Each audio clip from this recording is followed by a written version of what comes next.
à tous et bienvenue à ce webinaire. Donc, je suis Célia Dobel, chargée de projet au CEDEST. Si vous avez des difficultés à m'entendre, n'hésitez pas à le faire savoir dans l'onglet Converser. Pour éviter également les échos, nous allons couper les micros de tous et nous enregistrons ce webinaire également. Donc, c'est un webinaire organisé par deux services de santé au travail, l'ASTIL 62 et le CEDEST. Suite à la mise à jour du protocole sanitaire sur la Covid-19 la semaine dernière, nous vous accompagnons et nous répondons à vos questions, en particulier sur la gestion des cas contacts en entreprise et les tests de dépistage. Donc, cette présentation sera animée par le docteur Ducarme, médecin du travail à l'ASTIL 62, et Aline Boyaval, technicienne hygiène sécurité, bonjour, au CEDEST, que je remercie toutes les deux. Cette présentation dure maximum 1 heure. Si vous avez des questions, n'hésitez pas aussi à l'écrire dans Converser. Ou après, à prendre la parole en fin, il y aura un temps dédié. Voilà, je vous souhaite un bon webinaire et je laisse la parole au docteur Ducarme. Bonjour à tous, c'est moi qui ai l'honneur de commencer. Donc avant de démarrer la gestion des cas contacts et les tests de dépistage, on va faire un tout petit focus sur le nouveau décret du 10 novembre 2020. Voilà. Alors, comme vous le saviez, il y avait eu un décret sur les personnes vulnérables, les personnes à risque de cas graves, qui datait du 5 mai 2020 toujours. Ce décret avait été abrogé, modifié le 20, ça devait être le 28 août, fin août.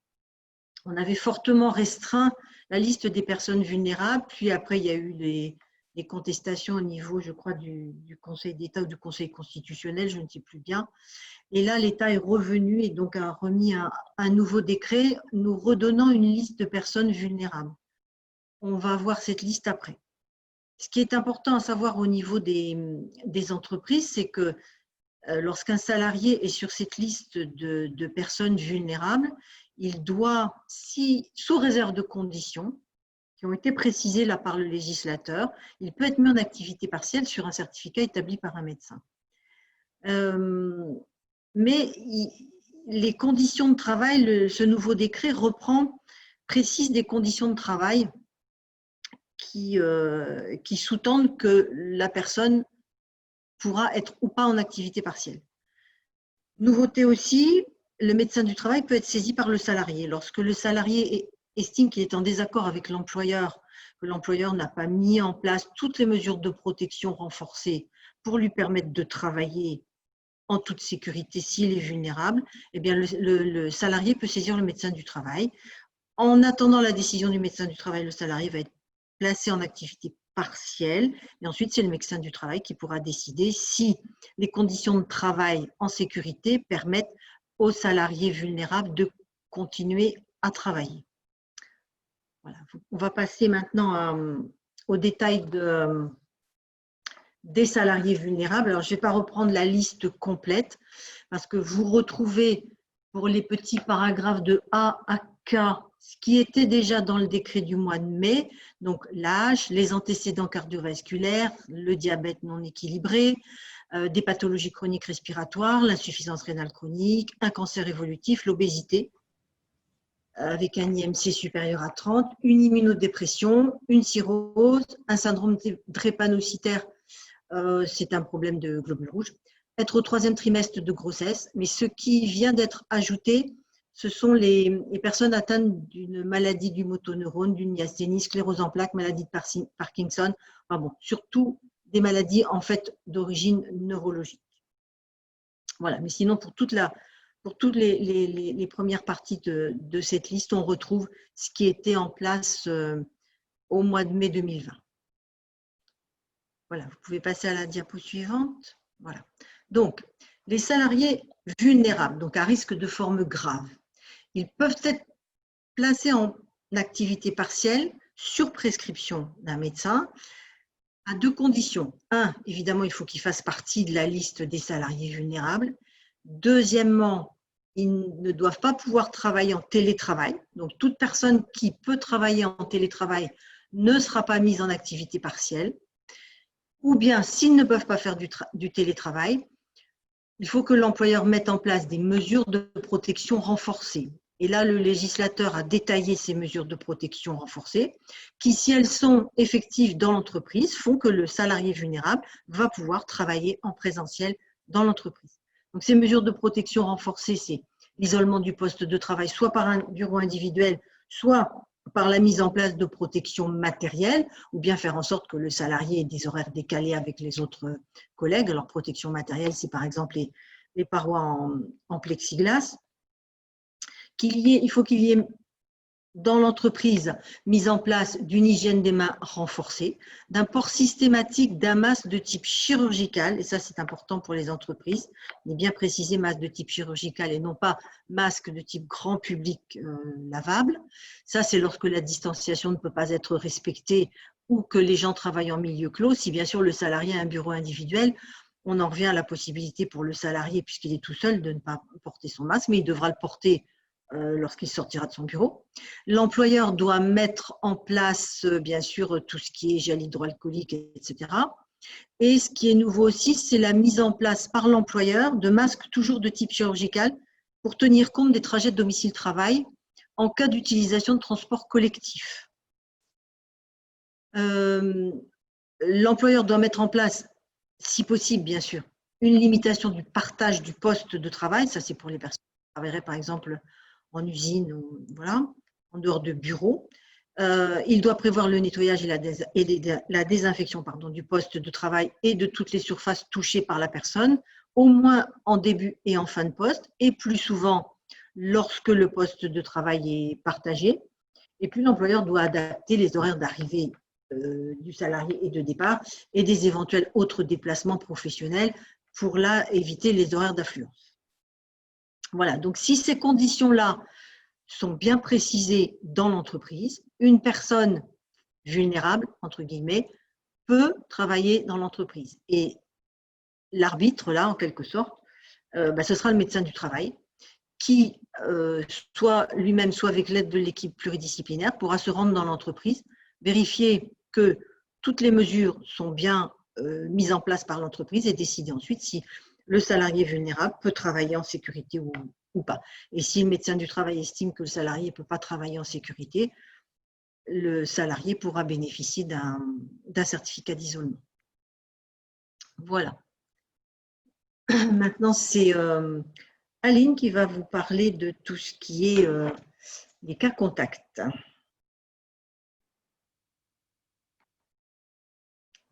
On ne vous entend pas, Aline. Alors bonjour à tous, donc moi je vais vous parler des cas contacts. Alors avant de vous parler des cas contacts, peut-être un petit rappel, un petit focus sur les personnes qui présentent les symptômes Covid. Je m'explique, un salarié est actuellement en train de travailler, il se plaint d'avoir les symptômes Covid. Quelles sont les grandes étapes que vous allez mettre en place pour éviter en fait la propagation de ce virus? Donc la première des choses sera d'isoler le salarié. Alors, si possible, un local dédié. Si vous avez un local où vous faites les premiers soins ou si à défaut vous n'avez pas de local où vous avez l'habitude de réaliser vos premiers soins, peut-être un bureau qui n'est pas utilisé actuellement, par exemple, vous allez mettre cette personne dans le local dédié, lui faire porter un masque chirurgical si possible. Alors, peut-être que vous en auriez mis au préalable dans la trousse de pharmacie, la trousse de secours, par exemple. Dans la position où elle se sent le plus à l'aise, donc peut-être en demi-assis si elle a des difficultés, par exemple, respiratoires. Si vous avez des sauveteurs secouristes du travail ou un référent Covid, mobilisez-le pour ce type d'intervention, pour ce type d'action, pour isoler le salarié afin qu'il y ait un échange avec ce salarié. Ensuite, lorsque vous avez isolé le salarié, donc supprimez j'ai envie de dire, le danger de propagation auprès des collègues qui se trouvaient dans la même pièce. Vous allez vérifier la présence ou l'absence des signes de détresse. Alors, si vous avez les signes de détresse, pour un petit rappel, on va avoir la difficulté à terminer ses phrases sans pause ou difficulté orale, donc difficulté principalement respiratoire. Une personne qui pourrait être de couleur bleue, hein, pareil, ça signifie des difficultés respiratoires, une perte de connaissance, une somnolence ou une confusion possible. Alors, si vous avez l'un de ces symptômes, la première action à faire sera de contacter le 15 pour que le 15 derrière affecte une équipe de secours, hein, soit les ambulances privées, soit les sapeurs-pompiers. Si on a une absence de signes de détresse, le salarié va devoir contacter son médecin traitant ou un autre médecin pour avis médical afin de prendre plus vite un rendez-vous médical par rapport à ces signes. Organiser le retour au domicile du salarié. Alors là, c'est un risque de propagation qui est important du virus. Donc par rapport à ça, il y a des règles à respecter, qui sera que le salarié doit porter un masque. De préférence, on va lui demander d'utiliser son véhicule personnel. C'est peut-être une des seules situations où on demande au salarié, lorsqu'il est entre guillemets malade, de reprendre son véhicule et de repartir chez lui. Et on exclut les transports en commun pour éviter toujours cette propagation du virus. Le départ du salarié, donc le salarié a quitté la structure. Là, vous allez vous attaquer à la salle où le salarié était. C'est-à-dire, la première des choses sera d'aérer les locaux. Donc, vous allez ouvrir toutes les fenêtres pour aérer, évacuer l'air de la pièce. Vous allez ensuite fermer les locaux utilisés au moins pendant 3 heures. Alors, soit vous fermez à la clé, soit vous mettez une affiche sur la porte. Mais en tout cas, vous condamnez la zone pour qu'il n'y ait pas une personne derrière qui revienne dans cette salle. Au bout de 3 heures, il va y avoir une phase de nettoyage et de désinfection des locaux. Donc, nettoyage avec des produits tensioactifs, hein, et également un produit de désinfection où on aura le respect de la norme NFEN 144-76 avec la notion de SRAS notamment. Par rapport à cette désinfection, faites attention sur les produits utilisés, le temps de contact et s'il y a besoin d'un frottement mécanique. Ça peut être des fois le temps de contact et le frottement mécanique. On a des petites variantes selon les produits, donc il faudra faire attention à ça. Informez votre personnel qu'il y a une personne qui a les symptômes. Et listez les personnes qui ont été dites contacts. On va voir quelles sont la définition des cas de contact. Et ensuite, informez votre service de santé au travail également si vous avez des besoins ou une demande par rapport à ça. Alors, concernant les contacts, on a 2 grands types de contacts. On a les contacts à risque et les contacts non à risque, dit également risque négligeable. Concernant les salariés contacts à risque, alors, la première des choses, c'est qu'on va avoir des situations avec la notion de contact à risque.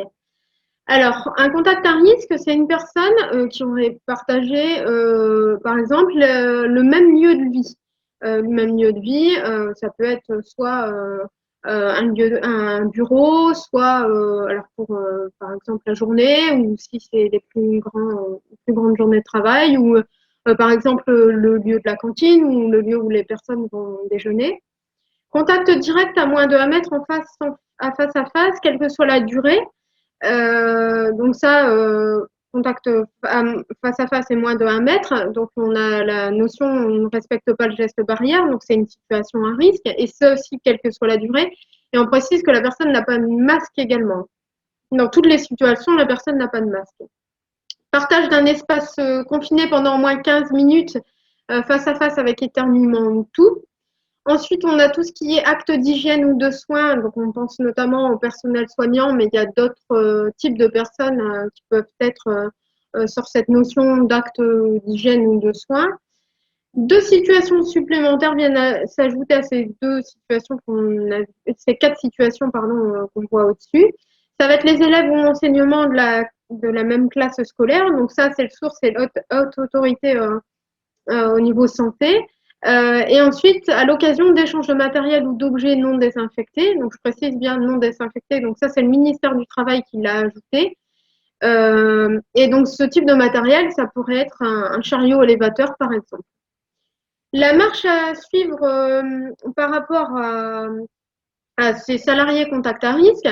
Donc tout d'abord, ça sera l'isolement, comme on l'a vu précédemment quand le salarié est dans les murs. Là, si la personne elle a partagé le même lieu, etc., au niveau risque de personne contact, on va isoler tout de suite la personne contact. Donc on va peut-être lui demander de repartir également chez elle. On va lui demander de porter un masque chirurgical en attendant les résultats PCR, donc de détection au niveau du Covid. Télétravail si possible, donc d'autant plus que actuellement, normalement, la règle avec le protocole, c'est 100% télétravail pour les personnes qui le peuvent. Test PCR réalisé. Alors, soit on va le faire immédiatement si c'est un contact familial, c'est-à-dire que si je suis avec quelqu'un qui est positif dans mon domicile, je vais tout de suite me faire détecter au plus vite. Et si c'est des autres cas, par exemple au travail, etc., on va attendre 7 jours après le dernier contact pour être détecté. Le deuxième type de salarié, donc, comme on a vu, est le risque négligeable. Donc, c'est toutes les autres situations que j'ai envie de dire, et notamment ces situations-là. Donc, personnes croisées de manière fugace dans un espace public, donc rapidement, dans un espace public ou par exemple dans un couloir, etc. Séparation par un hygiaphone ou une vitre plexiglas. Donc, hygiaphone, par exemple, à la poste, hein, c'est les plexiglas où on a le passage de documents ou une ouverture. Les masques, si la personne elle portait un masque chirurgical ou un FFP2 et qu'il y a eu un contact avec cette personne positive. Ensuite, si elle portait un masque grand public, porté par le cas ou par le contact. Par rapport à tout à fait. Le salarié contact à risque négligeable. Donc, si on a ce type de situation, les dispositions à prendre, ça sera le port du masque chirurgical, le respect strict de la distanciation et des gestes barrières, et l'autosurveillance des signes cliniques et notamment de la température pour ces cas contact à risque négligeable. Pour le salarié, donc le salarié a fait les tests. Alors, deux situations. Le salarié a un test PCR positif. Donc là, on a un isolement de 7 jours après le dernier contact avec la personne source. Si le salarié partage le même foyer que la personne source, on a isolement du salarié 7 jours après la guérison et après, c'est au cas par cas si on a du cas ou des cas, pardon. Ensuite, test PCR négatif. Alors, soit il a été réalisé, ou soit au début il était positif et ensuite il est devenu négatif. Il faut savoir que la Caisse d'assurance maladie, lorsqu'il y a des personnes qui sont détectées positives, demande que la famille se fasse détecter tous les 7 jours. Donc, par exemple, tous les mardis. Le test, il est négatif. On va avoir l'arrêt de l'isolement et avec respect des mesures barrières, port du masque chirurgical et autosurveillance.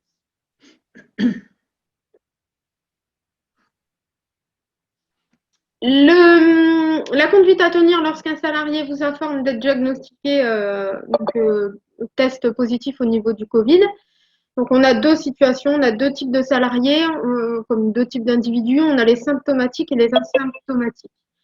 Les symptomatiques, le salarié s'isole pendant 7 jours à compter des premiers symptômes. Si la fièvre persiste au bout du 7e jour, attendre 48 heures supplémentaires après disparition de la fièvre pour terminer l'isolement. Salarié asymptomatique, isolement de 7 jours à partir de la date du test positif. Si le salarié développe des symptômes, on va avoir isolement prolongé de 7 jours supplémentaires par rapport au début du symptôme. Donc, parce que ça, on peut avoir une évolution par rapport à ce type de situation. Isolement aux autorités sanitaires possibles par le médecin traitant via un logiciel. Ce que je n'ai pas signalé également, c'est que des fois, on peut être positif pendant une semaine, 2 semaines. Alors, en termes d'information, il y a des personnes qui peuvent être positives apparemment jusqu'à 6 à 8 semaines. Donc, par contre, il y a une histoire de contagion qui n'est plus d'actualité par rapport au délai. Je vais relaisser la parole au docteur Ducarme pour expliquer les tests possibles. Merci Aline. Effectivement, je confirme que certaines personnes qui ont été malades ou pas, donc symptomatiques ou pas, mais qui ont été testés par un test PCR Covid+, peuvent rester positives avec le test PCR pendant plusieurs semaines. Ça ne veut pas dire qu'elles sont contagieuses. Hein. Et on estime que la contagiosité est maximale dans les 3-4 premiers jours après la positivité du test et qu'ensuite elle diminue fortement et que ces gens-là peuvent travailler. Donc il n'est pas souhaitable, il n'est même pas légal, on va dire, d'exiger un test négatif pour que les personnes puissent revenir travailler, si tant est que l'isolement ait été respecté. Alors, quels sont les tests disponibles? Les tests PCR, ce sont les tests par un prélèvement nasal avec un écouvillon qui est enfoncé assez loin dans le nez. Pour ceux d'entre vous qui l'ont fait réaliser, ce n'est pas très agréable. Ce test doit être réalisé par du personnel de santé ou bien un personnel formé à cet effet. Les pompiers, notamment de certaines zones géographiques, ont le droit de le faire. Ces tests permettent de déterminer la présence du virus, donc la présence du génome du virus. Ils cherchent donc à déterminer si la personne est infectée au moment du test. Et ces tests vont concerner les cas contacts et les personnes symptomatiques, donc malades, depuis plus de 4 jours. Pour les autres personnes, vous pouvez passer à la diapositive suivante. Vous avez dû entendre parler des tests antigéniques rapides.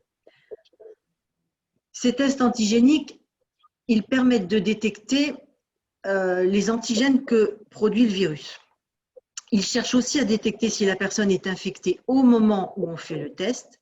Ils sont une orientation diagnostique et ils ne remplacent pas le texte précis qui est en fait le test PCR. Le prélèvement est exactement le même, il se fait par voie nasale avec le même type d'écouvillon et réalisé par du personnel de santé ou habilité. La différence, c'est que le résultat du test est disponible en 15 à 30 minutes, alors que pour le test PCR, il faut quand même au minimum 24 heures. J'ai précisé dans le respect du secret médical, parce que comme ce sont des tests qui vont être relativement disponibles, il ne s'agit pas de donner le résultat du test à tout le monde. Le résultat du test ne doit pas être transmis directement à l'employeur et ces tests essentiellement permettent la mise en œuvre sans délai des mesures d'isolement et de contact tracing. Voilà, vous pouvez passer à la diapositive suivante. Voilà, sont concernés par ces tests rapides les personnes symptomatiques dans les 4 premiers jours après l'apparition des symptômes, si, et là il y a des si, pour toutes les personnes d'un âge inférieur à 65 ans et pour toutes les personnes qui ne font pas partie des salariés, des personnes vulnérables dont on a parlé au début du diaporama.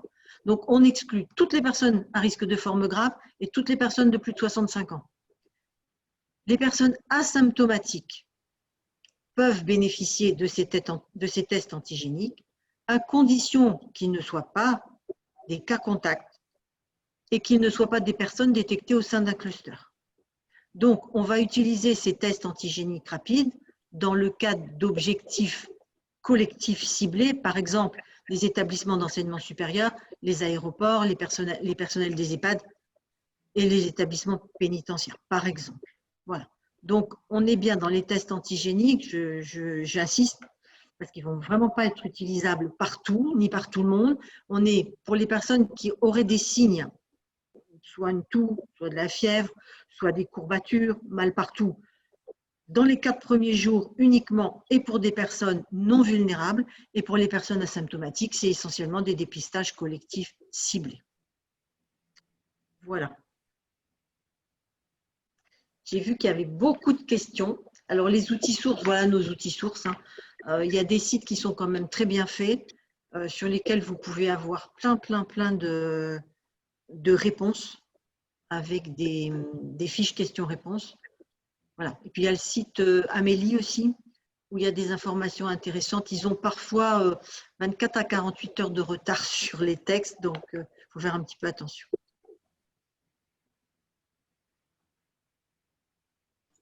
Voilà, pour moi, j'ai fini la présentation en ce qui me concerne.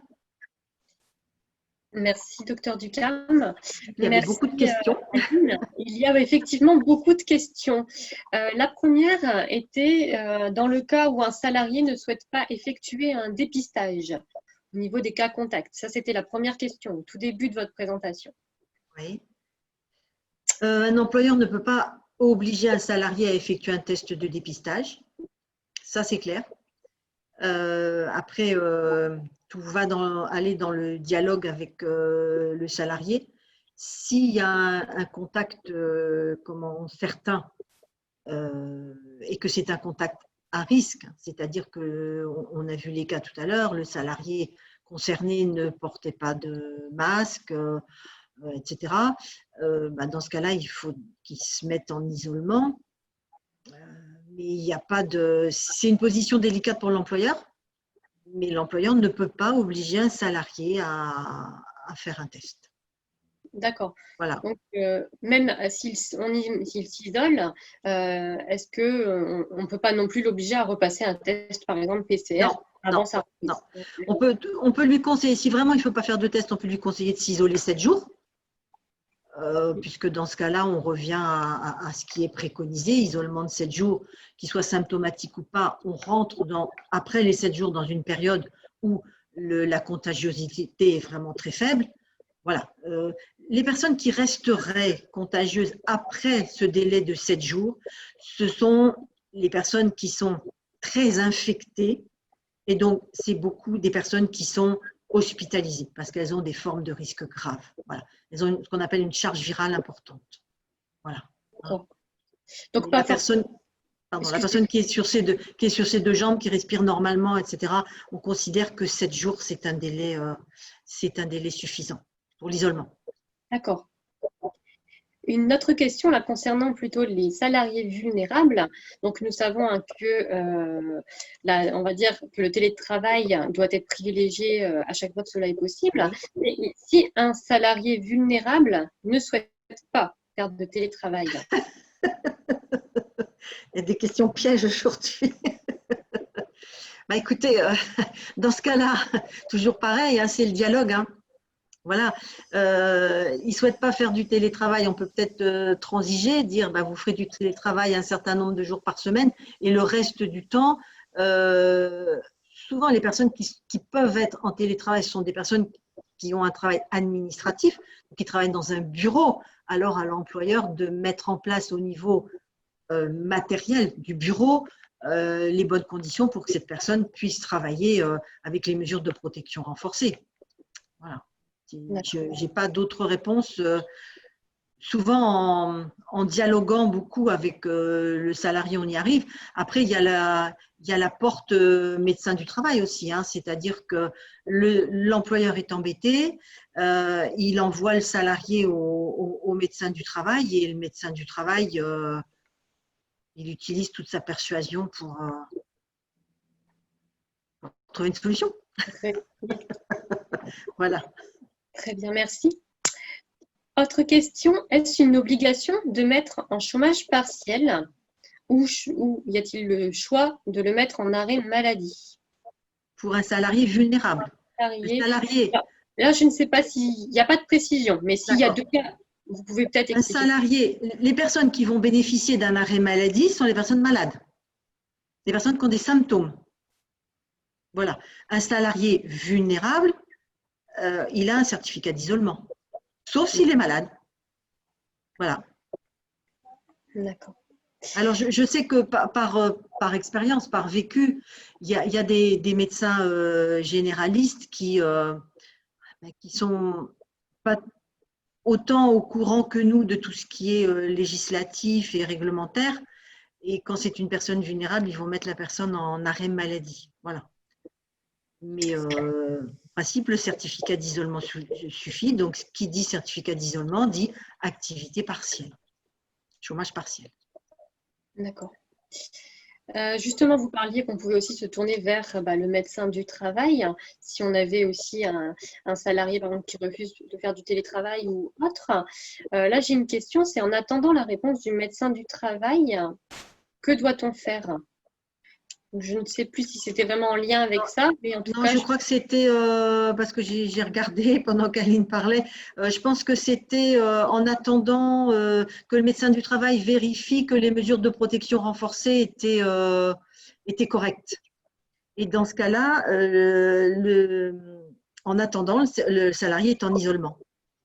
De faire une attestation d'isolement. Voilà. Il me semble que c'était ça. On a donc ensuite un cas, on va dire, un cas concret. J'ai un salarié en arrêt Covid cas contact du 2 au 11 novembre, mais il a fourni un certificat d'isolement salarié vulnérable de son médecin traitant daté du 6 novembre. Est-il en arrêt maladie à partir du 6 novembre ou en chômage partiel? Attendez, je vais regarder comment c'est écrit parce que là, c'est un peu compliqué. Voilà, je l'ai. Donc, il est en arrêt Covid, cas contact du 2 au 11. Il a fourni un certificat d'isolement salarié vulnérable à son médecin traitant à partir du 6. Donc, au milieu. Donc, le salarié, si je comprends bien, il était en arrêt maladie du 2 au 11. Voilà. Mais non, dans ce cas-là, il est en arrêt maladie. Il reste en arrêt maladie. Disons que l'arrêt maladie est plus protecteur, on va dire, que le certificat d'isolement. Hein, voilà. Dans ce cas-là, il est en arrêt maladie. A priori, entre le 2 et 11, il est en arrêt maladie. Donc, du 6 au 11, il est en arrêt maladie. Une question maintenant concernant, c'était le nettoyage des locaux. Est-ce une obligation pour les 3 heures? Donc là, c'était Aline, je crois, qui en parlait également. Car dans les ateliers communs, c'est impossible sans arrêter une production complète pendant 3 heures.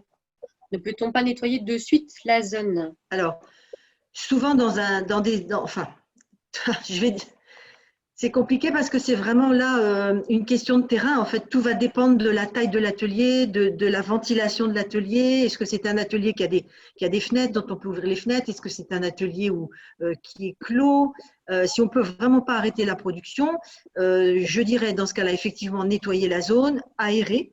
Voilà, ça c'est vraiment indispensable. Et puis, il faut que les salariés qui éventuellement resteraient dans la zone portent des masques chirurgicaux. Voilà. Changement de tenue, enfin voilà, tout ce qui peut être mis en place, mais c'est vraiment dans les cas où on ne peut pas arrêter la production. Voilà, hein. Mais moi, j'insiste beaucoup sur l'aération des locaux. C'est très, très important. Et, voilà, parce que le risque, bien sûr, avec le Covid, c'est le risque direct de projection de gouttelettes. Alors, à la fois les gouttelettes de salive, mais aussi les gouttelettes respiratoires qui sont beaucoup plus fines, beaucoup plus microscopiques. Mais il y a aussi éventuellement un phénomène d'aérosolisation, j'ai réussi à le dire, dans l'atmosphère. Et ce phénomène-là, on le réduit à néant, en fait, quand on aère la pièce. Et les consignes, c'est bien justement d'aérer. Voilà. Donc là, on arrive dans ce sont des situations qui sont vraiment extrêmes, quoi. Je ne peux pas faire une réponse exacte. Il n'y a pas de réponse générale, en fait. Il n'y a pas de réponse générale. Voilà. Le principe, c'est effectivement d'isoler la pièce, de la débarrasser, ce n'est pas le terme, mais de mettre que les salariés n'y soient plus pendant 3 heures et ensuite de nettoyer cette pièce. Quand c'est vraiment pas possible, il faut s'adapter pour que les gens y restent dans les conditions les plus sécuritaires possibles. Pour compléter, pour l'aération, même en dehors d'une personne Covid, dans le protocole, hein, il précise bien une aération régulière de 15 minutes toutes les 3 heures. Oui. Donc, ça appuie bien ce que le docteur Ducarme signale. Même en dehors des cas Covid, on a l'aération est vraiment une mesure vraiment importante. D'accord, merci beaucoup. Il y a quelqu'un, docteur Ducarme ou Aline, vous essayez de parler ou j'ai été coupée? Non, je n'ai pas essayé de parler. D'accord, bah c'est moi. Donc j'étais coupée. Je pense qu'il y a eu il y a eu quelques secondes où vous n'existiez plus. Bon. Merci en tout cas. Une autre question, mais on y a répondu. Si le salarié reste positif, que doit-il faire? Donc là, c'était au-delà des 7 jours. Donc, Voilà. docteur Carme, vous y avez répondu. Il peut travailler. Il n'était pas légal, surtout, de demander Exactement. notre Exactement. texte. Surtout qu'actuellement, si vous voulez, tous nos salariés, je dis nos salariés, oui, parce que c'est nos salariés, doivent travailler protégés avec un masque. Donc, voilà ma réponse. Très bien, merci. Un cas contact n'est-il pas avéré que lorsque la sécurité sociale nous contacte? Non, non, non, non, non, non, non. On a vu la différence entre le cas contact et le cas contact à risque et le cas contact à risque négligeable. C'est pas parce qu'on a croisé dans un couloir quelqu'un qui est Covid+, qu'on est un contact à risque. D'accord? Donc, non, non, on n'attend pas du tout que la sécurité sociale nous contacte. Et d'ailleurs, on conseille bien aux salariés et à toute personne qui éventuellement serait positive, de signaler à son entourage familial, entourage amical et puis l'entourage professionnel qu'il est positif ou malade. Voilà, donc non, non, on n'attend pas que la sécurité sociale nous prévienne. Et puis ça, c'était avant. Maintenant, la sécurité sociale ne travaille plus, ne contacte plus directement les gens, ils travaillent sous la forme de SMS en fait. Ils envoient un SMS à chaque personne. Ils envoient un SMS, voilà, c'est ça. Ouais, d'accord. Oui, donc ce que vous disiez, si on porte un masque et qu'on croise quelqu'un qui est positif, on ne devient pas contact. Exactement. Très bien. Alors, autre question, lorsque la sécurité sociale nous contacte, elle nous donne les noms, prénoms, contacte des personnes que nous avons vues sans geste barrière. L'inconvénient, c'est qu'en tant que travailleur handicapé, il est difficile de répondre à cette question. Pourquoi j'aurais tendance à dire en tant que travailleur handicapé, il est difficile de répondre à cette question. Alors, si Amélie donc de Boss, je ne sais pas, excusez-moi pour votre nom, peut me donner une précision. Pourquoi, en tant que travailleur handicapé, il est difficile de répondre à cette question? Ah, c'est peut-être des travailleurs d'un ESAT qui, c'est possible, qui auraient été signalés positifs, je ne sais pas. Je ne sais pas. Pour voir si j'ai une réponse complémentaire. Sinon, je vais passer à la question juste après parce qu'on en a beaucoup et on peut y revenir juste après. Justement, Amélie Devos qui disait pour faire suite à la question de si un salarié reste positif, que doit-il faire? Certains disent qu'il fait un test négatif pour reprendre le travail, d'autres non. Donc, c'est ce que nous avons répondu. Isolement 7 jours. Alors, 7 jours, soit à partir du début du symptôme, ou 7 jours, soit à partir de la date du test positif. Il y a des cas un petit peu différents, mais ce sont les consignes. D'accord, très bien. Alors, autre question.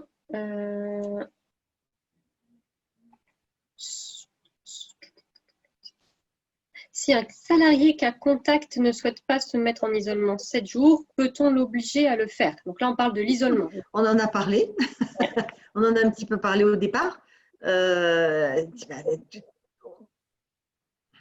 L'obliger… ça reste toujours de la discussion, en fait. Ça reste toujours de la discussion et des conditions de travail en sécurité pour éviter que ce cas contact n'en contamine d'autres. Voilà. Donc là, l'une des choses à faire est peut-être de se rapprocher de son équipe santé-travail aussi, peut-être. Exactement, exactement. Et de poser la question, puisque l'équipe santé-travail va connaître les conditions de travail, le type de tâches effectuées et pourra donner les conseils à l'employeur. Mais encore une fois, un salarié cas contact n'est pas forcément un salarié contact à risque. Oui. Voilà. Les termes utilisés, en fait, sont un peu source de confusion. On parle de contact, on devrait plutôt parler par exemple, de salarié source, puisque voilà. Mais un salarié qui est contact peut être contact à risque ou pas. Mhm. Mais s'il n'est pas contact à risque, c'est-à-dire que si dans l'entreprise, il a toujours utilisé son masque, etc., et ma foi, il continue à travailler. Hein. Ensuite, l'employeur peut également renforcer sa communication en rappelant que par rapport à un des articles du Code du travail, l'article 41-21-1, l'employeur il doit prendre les mesures pour assurer la sécurité et protéger la santé des salariés. Et là, on est bien sur l'aspect santé, donc il peut aussi renforcer sa communication par rapport à ça. D'accord. Autre question. Si l'entreprise ne dispose pas du matériel nécessaire au télétravail, donc l'employeur a-t-il l'obligation d'investir dans ce matériel, comme par exemple un ordinateur portable, pour permettre le télétravail? Ah, Donc là, on est dans du droit plutôt, là, au niveau de on la est loi. plutôt dans du droit. Ce qu'on peut répondre, c'est que le télétravail, lorsqu'il est possible par rapport aux tâches des salariés, doit être mis en place. Et pour moi, je dirais que c'est la responsabilité de l'employeur de mettre en place les conditions techniques pour que ses salariés puissent faire du télétravail. Oui. À prévoir peut-être pour la prochaine vague. Oui, tout à fait. Et ça, ce sera peut-être On n'aura pas de précisé. troisième, mais bon. Aline, C'est peut-être des fois précisé dans un accord avec le CSE ou une charte. Des fois, c'est des choses qui peuvent être évoquées dans ces deux documents-là qui ont la notion de matériel par rapport au télétravail. Alors, vous avez raison pour la charte. Là, le télétravail, il doit être mis en place. On n'est plus dans le cadre de la charte. Même quand il y a eu une charte dans les entreprises avec un certain nombre de jours, par exemple, de télétravail possible pour telle fonction, etc. Là, on n'est plus dans ce cadre-là. On est hors charte, en quelque sorte. Hein, le législateur a bien utilisé le terme, voilà, c'est doit. Donc, chaque fois que c'est possible, peut-être pas pour toutes les tâches, mais en tout cas, l'employeur doit identifier un certain nombre de tâches télétravaillables que le salarié doit pouvoir faire chez lui. Oui, tout à fait, docteur. Par contre, je rebondis sur ce que Aline dit et ce que j'ai compris, c'est-à-dire que l'obligation d'investir dans le matériel, je pense avoir compris qu'il y a obligation si dans la charte, s'il y a une charte ou un règlement qui le stipule dans l'entreprise déjà existante. Effectivement, s'il y a une charte, si l'employeur dit que telle fonction dans l'entreprise peut télétravailler, par exemple 2 jours par semaine, bien sûr, là, il doit fournir à son salarié tous les moyens techniques de travail qui se rapprochent le plus possible de ce que le salarié a dans l'entreprise. Là, on est actuellement, par rapport à la Covid, on est dans des situations un peu d'urgence, en fait, hein, exceptionnelles. D'accord.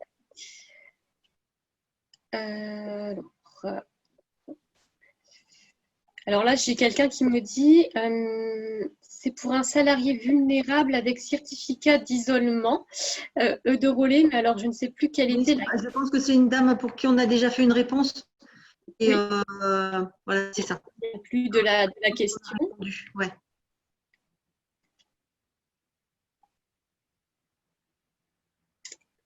Je ne retrouve plus la question. Mais je pense qu'on a répondu en tenant compte de cette information-là. C'est ça, tout à fait. Très bien. Alors, je pense qu'on arrive à la fin des questions. Non, il y a une question. Non, il y en a encore, tout à fait. Si l'aération n'est pas possible, par exemple une salle blanche, parce que là, tout à l'heure, vous insistiez sur le fait que l'aération est vraiment quelque chose d'indispensable. Je dirais qu'en salle blanche, il n'y a pas d'aération, il n'y a pas d'ouverture sur l'extérieur. Il y a souvent une climatisation, une aération mécanique. Voilà. Donc là, les aérations mécaniques, dans le cadre du Covid, elles doivent prendre de l'air de l'extérieur et non pas faire du recyclage de l'air.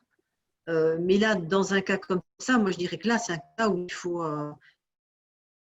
il faut arrêter la production et laisser le temps au renouvellement d'air. Hein. Mais là, il faut voir, là, ça va être vraiment question de comment de la vitesse de renouvellement de l'air, du taux de renouvellement d'air, etc. Moi, je ne peux pas répondre à une question comme ça. Il y a des salles blanches où le taux de renouvellement d'air est important, d'autres moins. C'est une question très, très technique, je dirais. J'allais dire, oui. Très technique. Moi, je dirais une salle blanche qui n'a pas d'aération, pendant un certain temps, il ne doit plus y avoir personne qui travaille dans la salle blanche. Après, pendant combien de temps, ça va dépendre du taux de renouvellement d'air de la salle. Je ne peux pas vous répondre plus précisément. D'accord, merci. Alors, Anne Roussel dit bonjour à tous. Je travaille dans un bureau que je partage avec un collègue avec 2 jours de télétravail par semaine. À quelle fréquence doit être nettoyé notre bureau? Donc, elle travaille 2 jours par semaine en télétravail. Alors, la dame ne dit pas si donc 2 jours par semaine en télétravail, on peut imaginer que les 2 autres jours, la personne est seule dans son bureau. 2 ou 3, tout dépend. Ouais. Semaine, ça fait un jour où il y a 2 personnes. Tous les jours, hein. Une fois à la fin de la journée, en fait. À la fin de la journée, exactement. Nettoyage complet à la fin de la journée.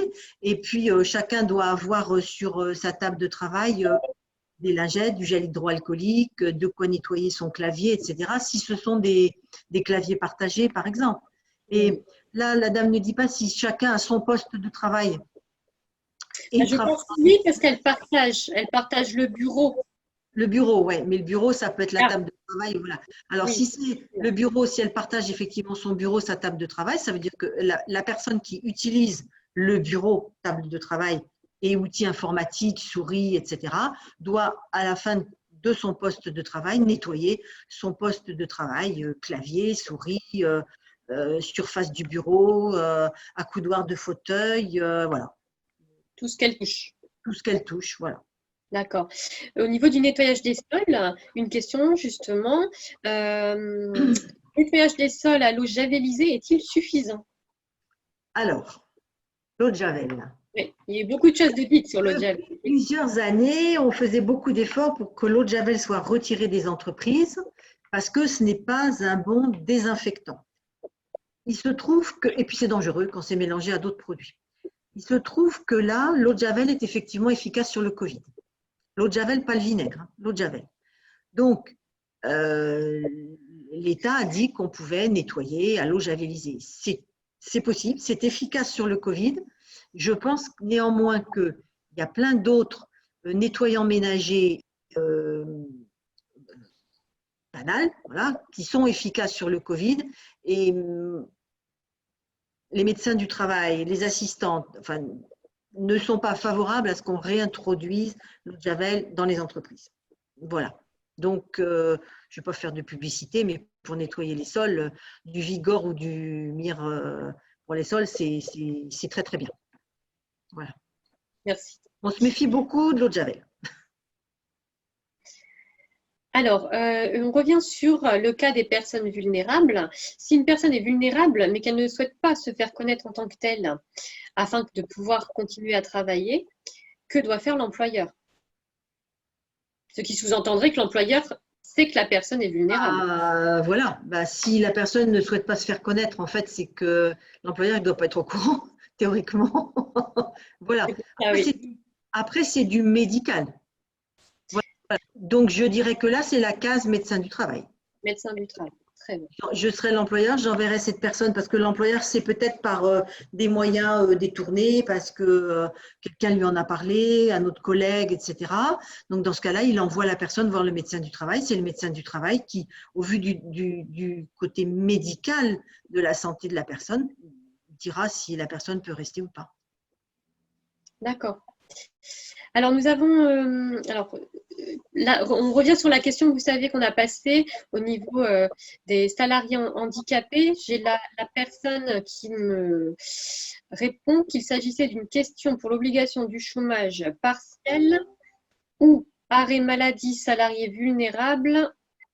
Enfin, il me semble que c'est celle-là, avec certificat isolement au 9 novembre 2020. Je vais essayer de retrouver la question. Oui, d'accord. C'était pour un salarié vulnérable avec certificat isolement, mais c'est donc celle qu'on a, il me semble qu'on y a répondu tout à l'heure. Si jamais je me trompe, n'hésitez pas à me réécrire. Avec la les dates du question. mois de novembre. Oui, c'est ça. Alors, mardi dernier, le secrétariat du médecin du travail a indiqué, donc une autre question, un isolement de 7 à 10 jours après le début des symptômes. Si le salarié est toujours positif, dans ce cas, que faire? La personne me dit, donc c'est Jenny, on s'y perd. Donc, on respecte la durée de l'isolement Donc, et c'est on ne se préoccupe pas de savoir si le test est encore positif ou pas. ce qu'on a dit tout à l'heure. Voilà, on respecte la durée de l'isolement, c'est tout. Ce que vous disiez, très bien. Alors, j'ai beaucoup de questions qui demandent d'ailleurs, Aline et Dr Ducarme, si le diapo va être transmis. Est-ce que on le transmet ou est-ce que finalement ça sera, puisque ce webinaire est enregistré, on peut très bien, il va être diffusé sur, en tout cas, Oui. concernant Astil, sur notre chaîne YouTube. On peut le mettre sur les sites des deux services. Hein, voilà. Très bien. Comme ça, au moins, tout le monde a la réponse en direct. Et donc, j'ai une autre question de Jenny qui dit, pour le nettoyage, le protocole sanitaire du ministère indique pourtant d'utiliser un virucide. Du coup, il n'y a pas d'obligation, donc c'est par rapport à ce que vous disiez tout à l'heure, docteur. Alors, le virucide, c'est dans le cas de la désinfection, c'est-à-dire qu'il y a eu un cas positif. Donc là, on cherche à tuer effectivement le virus. Dans le cadre d'un nettoyage habituel des locaux de travail, nos produits habituels sont tout à fait suffisants. Parce que dans le cadre du nettoyage habituel d'un sol ou d'un plan de travail, si on utilise en permanence du virucide, on va sélectionner, c'est exactement comme les antibiotiques. Les antibiotiques, ce n'est pas automatique. Pourquoi? Parce que si on donne des antibiotiques à quelqu'un, s'il a un simple rhume, on va sélectionner des germes beaucoup plus méchants, des bactéries beaucoup plus méchantes. Et bien, sur le nettoyage, c'est exactement la même chose. En utilisant des virucides à tour de bras, on sélectionne en fait des microbes, des bactéries qui vont devenir résistantes.